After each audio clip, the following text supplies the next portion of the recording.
என்னப்பா? பா. என்ன ஒரு மாதிரி டல்லா வந்திருக்க? ஒன்றும் இல்லைப்பா. ஏதாவது ப்ராப்ளமா? ஒரு பிரச்சனையும் இல்லைப்பா. சரி, சாப்பிட போலாமா? நான் வெளியவே சாப்பிட்டேன்ப்பா. சரி.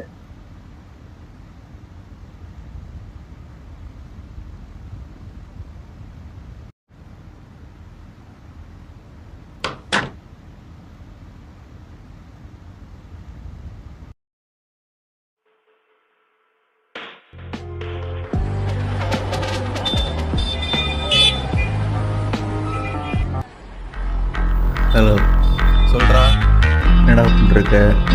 பைக்கு சர்வீஸ் விட்டுருந்தா அதான் எடுக்க போயிட்டு. நீ ஒரு ஹெல்ப் பண்ணணும். என்ன ஹெல்ப்பு? வீரான ஒருத்தன் ஒரு கொலை பண்ணிட்டான். ஆ, நீ அவன் எங்கே இருக்கான்னு கண்டுபிடிக்கணும். சஸ்பெண்ட் ஆகி 2 வாரத்துலேயே ஒரு வேலை கொடுக்குற. நீ இதை மட்டும் முடிச்சுன்னா நான் உனக்கு கமிஷனர்கிட்ட பேசி வேலை வாங்கி தரேன். எந்த இடம்? ராம்நகர். சரி, நான் பார்த்துக்கிறேன்.